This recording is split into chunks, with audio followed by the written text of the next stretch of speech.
Did you ever notice how the pros just always seem to know what to say? Here's their secret. They know what not to say. In this video, I'm going to show you the most common things that salespeople say that absolutely kill the deal. And toward the end of the video, I'm going to go ahead and show you the things that you ought to be saying instead. Some common phrases just turn customers off. And after doing this myself for like 10 years, I finally realized I was sabotaging my own sales. Honestly, I didn't even know I was doing it until I began coaching other salespeople and I began to see this pattern forming. So today, I'm going to give you in 10 minutes what it took me 10 years to figure out. Your customers' objections are not the problem. They don't trust you. 78% of customers leave the deal because of a bad experience with their salesperson. The issue here is trust. It's very easy to make these mistakes because these phrases are just common language. They're around us all the time. It's just the way that we talk to each other. But you keep making these mistakes, it's going to lead to discouragement, lost sales, and that's just a downward spiral that you don't want to have any part of. Here's the first phrase that kills sales.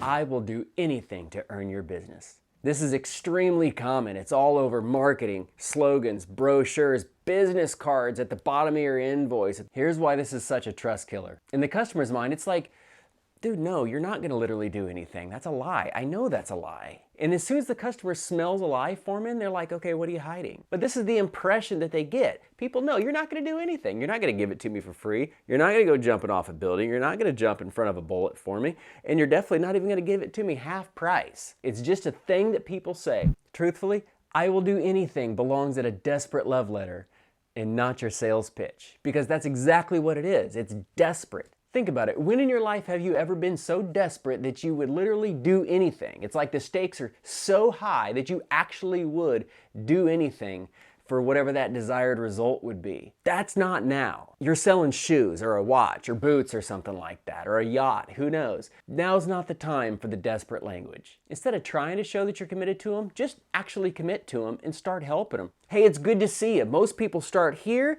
and then end up there, but so I don't get this wrong, what brought you in today? Now for the next phrase. This is interesting. Did you know that 68% of people who leave the deal actually did so because they felt like the salesperson didn't care about them? And I believe this phrase right here is what's responsible for it. What can I do to earn your trust? What can I do to earn your business? What can I do to earn your support? What can we do to earn your partnership? What can I do? Now this is a trust killer because what you're really trying to say is I'm looking for ways to get. I want to get your business. I want to get your support. I want to get your partnership. I want to get your trust. Man, you can't just get somebody's trust. They came in to see you to get help from you. So when you try to get, man, that turns your customer off big time. Think about it. If you were to ask them a question that focused on what they actually need, what you're going to get is the information you need to help them. Man, that's not their responsibility. That's up to you to start asking the question. You're the salesperson, not them. Instead of saying, what can I do? What can I do? What can I do? Try this instead. What I can do is A, B, or C. What I can do is show you those two options. What I can do is pull that out of the case for you. What I can do is pull it around front. What I can do is show you these 4 samples. And here's an even more direct way to say it. Here's the samples. Here's the option. Here's the car. Here's what you picked out. I'm going to. We will. Look at this. I'm going to get this. Don't do that. This is wrong for you. This is right for you. Let's go here. Follow me this way. Those are all great phrases to say to replace this what can I do, palms up kind of question. And that requires you to know your product, to know your service, and specifically to know how it benefits them. You gotta ask great questions to find out those details, but when you do, deliver it. Take them with. Remember, your job is to lead that customer into what's right for them, so do it. Don't ask what can I do, you know what to do. Get them on the right product or service, and then take them there. You gotta stop saying what can I do. I tell my kids this funny story about a guy named Wuzzy. His last name was Gunna, by the way. And he had great intentions. He made lots of promises, but he never followed through. And honestly, he was kind of lazy. He'd always say things like, man, I was gonna go to the park today, but I decided to stay home. I was gonna pay you that $5. I was gonna write that email. Wuzzy Gunna didn't ever do anything. Don't be like that guy. Was gonna is bad. Don't tell people what you was gonna do. Do it. But when you speak decisively, that grounds your customer and you guys can actually take another step forward together. Every salesperson wants to build trust with their clients, but here's the deal, man. You can't just make people trust you. Here's how I've built trust in my own life. Yes, my sales career, but this is actually just in my own life. I build trust by meeting people where they are, staying with them, and then digging through the issue together. When we come out on the other side victorious, there's a massive amount of trust there. And that's good. That's good in a marriage. That's good with your kids. And yeah, it's good with your sales too, but it's focused on truly helping them, not just making them trust you. That's literally impossible. It actually violates the definition of trust. You got to earn it. One time I was in a sales meeting. I had this couple, I was with them for like 3 hours, but they would not make a decision to move forward. And finally, I was running out of time and I was running out of patience, honestly. And I said exactly what I'm telling you guys right now not to say. I said, guys, what can I do to earn your business today? And man, they froze. Husband looked at the wife looked at the husband. The husband goes, oh, we just need to think about it a little bit more. The wife goes, yeah. We're just gonna talk it over and we'll get back with you soon. My stomach dropped and man, they were out the door.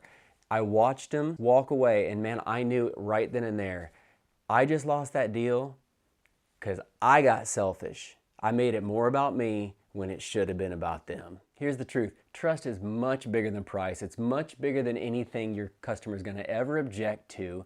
We all know it. I know you've gone down the street and paid for something where you know you could have got it someplace cheaper, but you like the other place, you like the other guy, you like that cashier, whatever. We all do this. People are going to spend more money with somebody that they trust. And honestly, that's great news because that means it's not about your price, it's not about your business, it's not about your reputation, it's not about your brand, not about your hairstyle. Come on. It's you.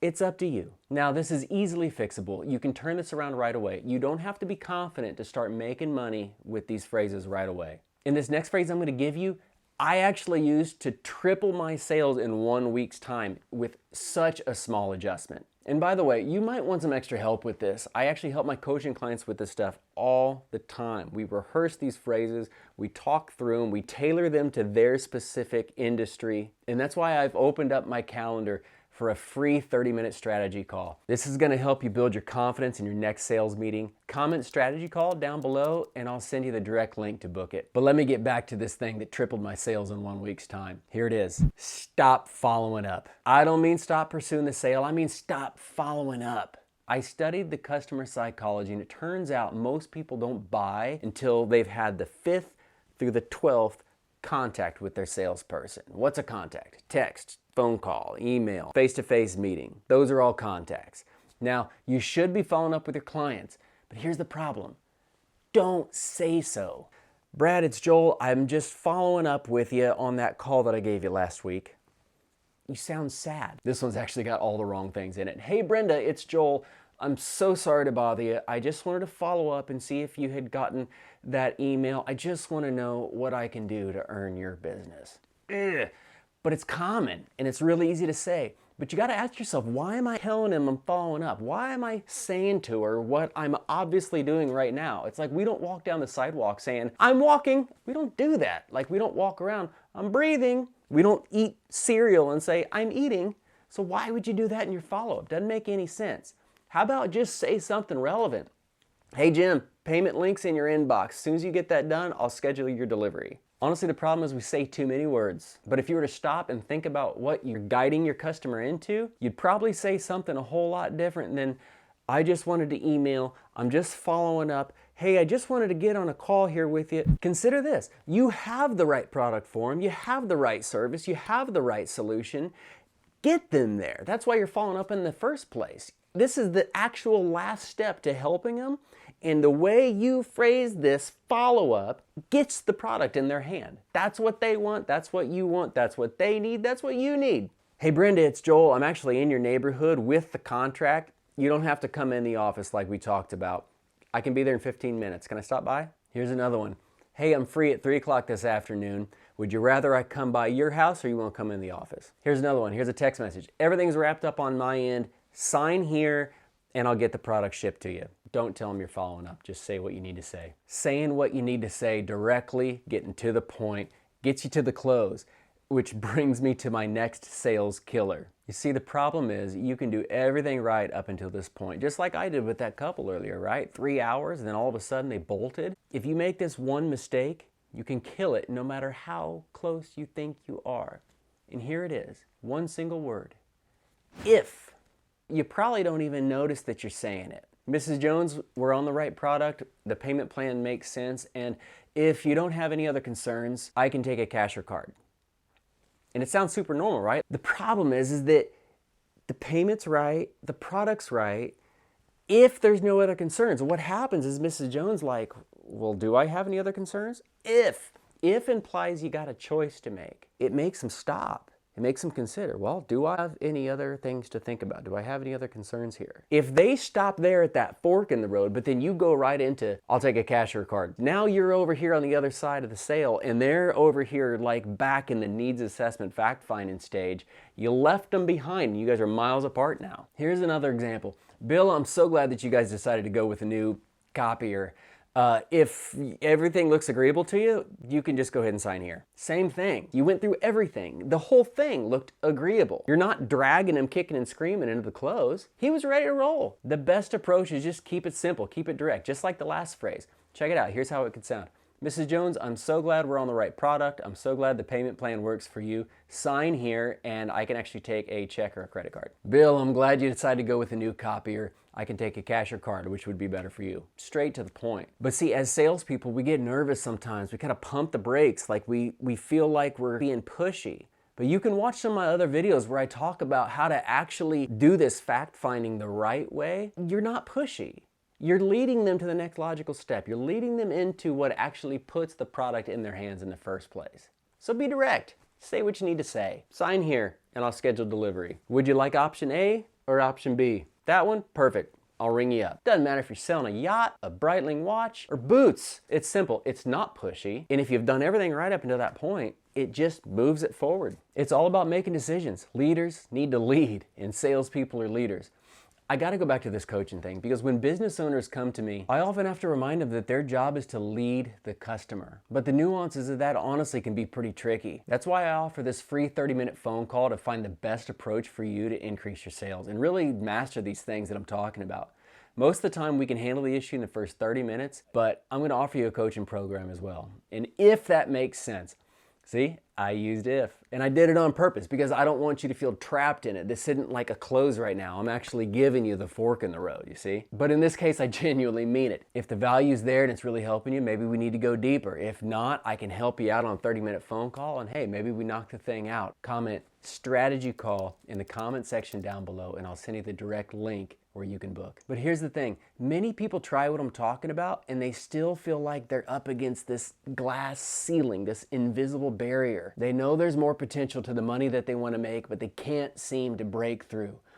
I'm here to tell you, I got the answer. In this video right here, I share this one simple strategy that breaks through the glass ceiling.